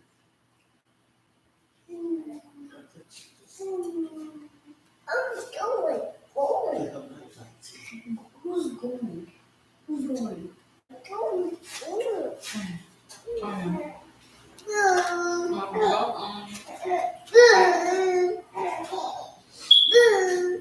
Well, you still got your page up? Man, I ain't got time for that, man. I'm gonna just type that junk right here, bro. Just take my phone. I ain't got time for that. If your page ain't popping up, I ain't got time for that.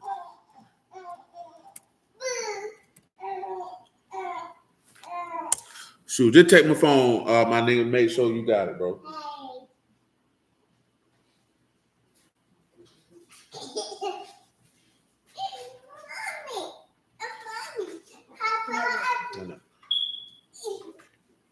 All right, y'all. Yahuwah willing, man. We're gonna come back at it on the Shabbat. Make it do what it do. And yeah, there's that. So y'all willing to that time. All right, Clubhouse, I'm out of here because I need to eat something before I go to sleep.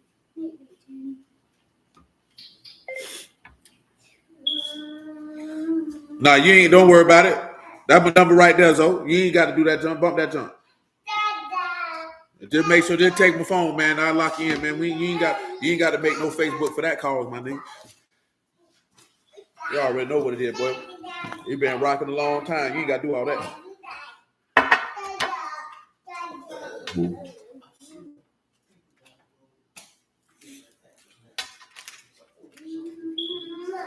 All right, y'all. Y'all with it, man. I'm going to catch y'all on the next one. You know what I'm talking about? And Yahuwah willing, till that time. Amen, man.